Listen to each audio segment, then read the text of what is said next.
Halo guys, Assalamualaikum warahmatullahi wabarakatuh. Terima kasih yang udah stay channel yang atas sama official ya. Semoga kalian sehat, berkabar untuk kita semuanya. Gimana kabar kalian, sehat?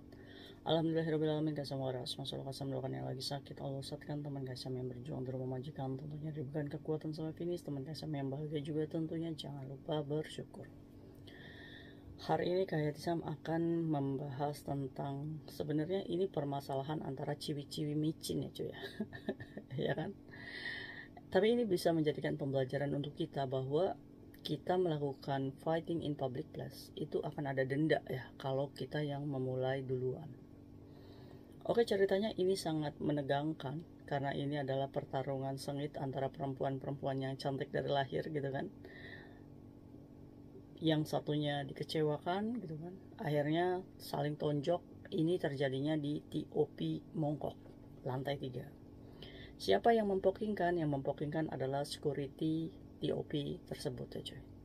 Ini bakal seru dan orang Indonesia itu memang punya budaya yang ya kayak gitu lah ya cuy ya. Kita tuh digedein ego, apalagi handphone kita sudah boba gitu kan. Jadi kita merasa bahwa tidak boleh ada orang yang menginjak-injak. Kita harga dirinya sudah mahal, kelas sudah berbeda gitu kan. Sehingga kita lupa bahwa di Hongkong itu punya hukum dan aturan. Langsung aja. Jadi ceritanya 3 sekawan ini dulunya bestie cuy. Kemana-kemana selalu bareng. Kita sebut aja si Mbak A, Mbak B, dan Mbak C. Si Mbak A sama Mbak B sama Mbak C ini teman satu circle ya. Dimana makan rujak bareng gitu kan, makan KPC ya makan KPC bareng, makan setiak ya makan setiak bareng, shopping ke sana ya bareng gitu kan. Nah, si Mbak A posisinya dia punya suami orang lokal. Menikah lah cuy mereka. Menikah ya satunya berarti kan punya fasilitas rumah ya. Dimana si Mbak B dan si Mbak C kadang main ke rumahnya. Nah, ada satu nih dari circle-nya ini merasa bahwa tiba-tiba ngomong sama si Mbak A bahwa suami kamu ganteng juga ya. Maksud loh apa gitu kan. Kalau misalkan kamu mengagumi laki-laki milik temanmu ya cukuplah kamu aja yang tahu, nggak usah diceplokin kayak gitu ya kan. Akhirnya si Mbak A ini kadang tidak menggubris gitu kan. Nah, dibalik itu ternyata ada konflik nih si Mbak A sama si suaminya cuy. Akhirnya cekcok lah mereka ya cuy ya, namanya rumah tangga ya kan, yang tidak didasari agama ya kadang ribut gitu kan. Kita aja yang suami kita soleh aja gitu kan. Maksudnya namanya soleh gitu, kadang banyak ributnya. Si Mbak A sama si suaminya ini banyak cekcok cuy. Dimana mungkin si Mbak C ya kan, ini yang tadi ngomong suaminya ganteng, si Mbak B nya apa, si Mbak B mah tengah-tengah ini cuy ya. Kadang si Mbak C nya curhat, si Mbak A nya curhat, ya didengerin aja ya kan. Akhirnya si Mbak C ini masuk cuy ke dalam prahara rumah tangga bahtera kapal mereka yang sedang goyang. Maksudnya rumah tangganya lagi ajak ujuk gitu kan. Si Mbak C ini masuk ya kan, pura-pura memberikan perhatian kepada tsunaminya ya kan. Dimana mereka ini ke gap cuy, video callan, teleponan ya kan. Dari usia mereka ini masih muda banget gitu kan.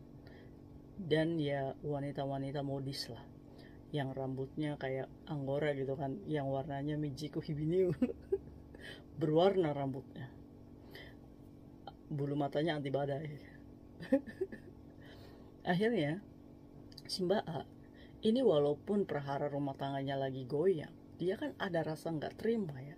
Kenapa harus kamu sih yang jadi teman pelampiasan suami saya gitu kan. Ya tunggulah kita berpisah dulu gitu kan baru boleh. Nah itu tuh ya. Jadi karena konflik tersebut, si Mbak A sama si Mbak B ini kadang suka curhat dan merasa kecewa nih sama temannya ini yang si Mbak C ini gitu kan. Kok bisa teman makan teman gitu kan. Ya gitu. Akhirnya karena Mbak A sih lagi sakit hati ya kan, lagi kecewa sama si Mbak C, akhirnya si Mbak A ini live cuy. Biasa ya, zaman sekarang media sosial apa-apa live gitu kan. Saat live dia ini frontal, spontan. Dia memberikan foto pelakor atas prahara rumah tangganya. Ini loh teman saya sendiri loh, dia loh video callan sama suami saya gitu kan, ya kan, ibaratnya memposting, memberitahukan lah muka si Mbak C ini. Apakah boleh? Ya sebenarnya nggak boleh sih ya, karena ini kan ranah privasi. Seburuk-buruknya dia harusnya tegur atau blur, karena belum tentu kebenarannya gitu cuy. Nah akhirnya apa cuy? Akhirnya si Mbak C ini tahu live TikToknya ya kan, dia nggak terima gitu kan, wanita yang cantik dari lahir ini nggak terima dipublish sebagai pelakor gitu kan. Si Mbak C juga merasa bahwa kamu rumah tangganya tuh bukan karena saya goyang itu, saking aja suami kamu udah nggak cinta gitu kan. Akhirnya dia menghubungi saya. Yuk kalau misalkan kitanya nerima ya nggak ada salahnya, bener nggak? Yang salah siapa? Laki-lakinya, bener nggak? Nah karena konflik ini cuy, si Mbak C ini nggak terima, dendam di hatinya ini kan, Fabehe ini sama si Mbak A. Ketemulah mereka itu di TOP lantai 3. Sesampainya TOP, apa yang terjadi? Cekcok mereka nih kan. Si Mbak A sama si Mbak B ini memang shopping bareng karena memang mereka masih circle yang baik-baik saja. Si Mbak C ini udah mental karena tadi disebut pengkhianat bangsa. Pengkhianat bangsa. Pengkhianat perbestian. Akhirnya si Mbak C ini ngajak tengkar cuy. Si Mbak B ini udah ngasih tahu si Mbak A, apapun yang terjadi kamu jangan nonjok. Apapun yang terjadi kamu jangan nonjok. Ini kan supporter ya. Nah terjadilah cuy di bulan Mei ini.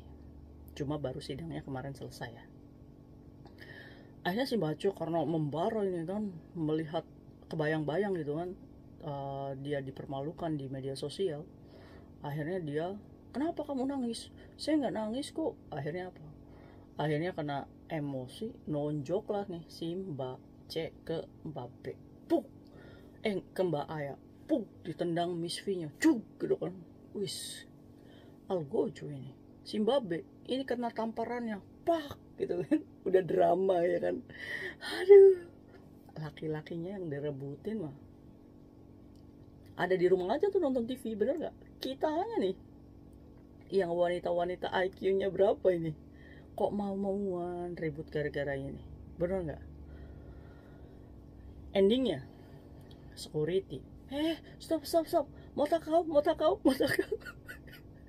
Akhirnya teleponlah polisi cuy, ini ada takau di lantai 3 katanya. Akhirnya diringkuslah semua mereka itu ke polisi. Akhirnya majikan dihubungi masing-masing dan terjadilah BAP, berita acara pemeriksaan. Dimana ya si Mbak C yang mengakui karena videonya ada nih, kalau dia yang nonjok duluan, dia yang gebuk duluan gitu kan.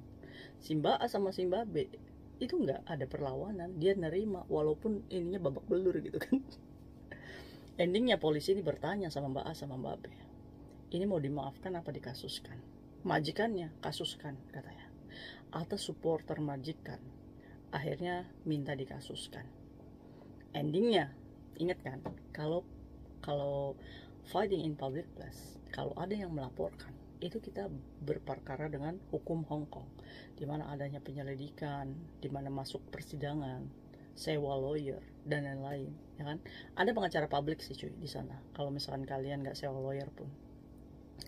Sesampainya di depan hakim nih cuy, akhirnya kan mereka berdua ini visum ya, langsung kalau misalkan diperkarakan itu harus ada visum. Di rumah sakit visum, matanya bengkak semuanya, ya bukti ada kekerasan di situ. Apalagi ditambah bukti CCTV, ya sudah tidak ada alasan Mbak C untuk tidak mengakui bahwa dia melakukan kekerasan di tempat umum. Endingnya sidang berjalan di bulan Agustus ini, keputusan ketok palu hakim sudah realisasi ya cuy. Dimana majikannya si Mbak B nih yang tadi kena pak gitu kan, itu dia mengatakan bahwa pengacaranya ini sudah tidak memenjarakan itu si Mbak C. Karena ingat ya, kalau dia belum terjerat case sebelumnya, dia masih punya pengampunan hakim. Tapi denda itu wajib dibayar. Kalau dia nggak mau masuk penjara, dia wajib bayar denda. Bayar dendanya ke siapa Kaisang? Ya kedua orang ini yang dipukulin sama dia di publik itu. Nah yang Mbak B ini menerima dendanya 3.000 Hong Kong dollar cuy. Apalagi si Mbak A yang tadi itu digeplak matanya, ditendang Miss V-nya, berapakah dendanya? Nah, yang pastinya lebih besar daripada si Mbak B. Pertanyaannya, si Mbak C yang cantik dari lahir, apakah mau dipenjara atau bayar denda? Ya pilihannya ya bayar denda. Akhirnya denda itu dibayar oleh Mbak C, dan akhirnya Mbak C itu tidak dipenjara dan memiliki waktu 18 bulan ke depan tidak boleh berperkara pelanggaran lagi kalau tidak mau di self prodeo. Nah, ini kadang ya, kita itu bermain di luar, tidak memakai logika kita gitu kan. Kita pintar hanya paras wajahnya aja, tapi otak itu kita kadang minus.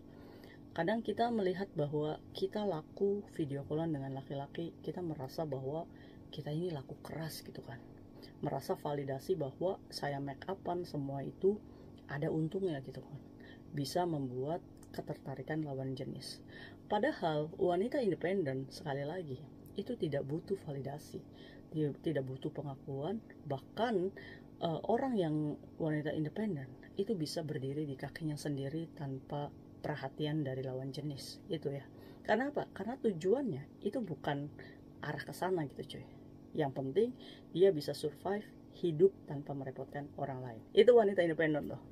Ayo, makanya kita memperbaiki sedikit-sedikit supaya kita ini menjadi wanita cantik yang berkelas, bukan yang pak-pek-pok di tempat umum, apalagi Hong Kong.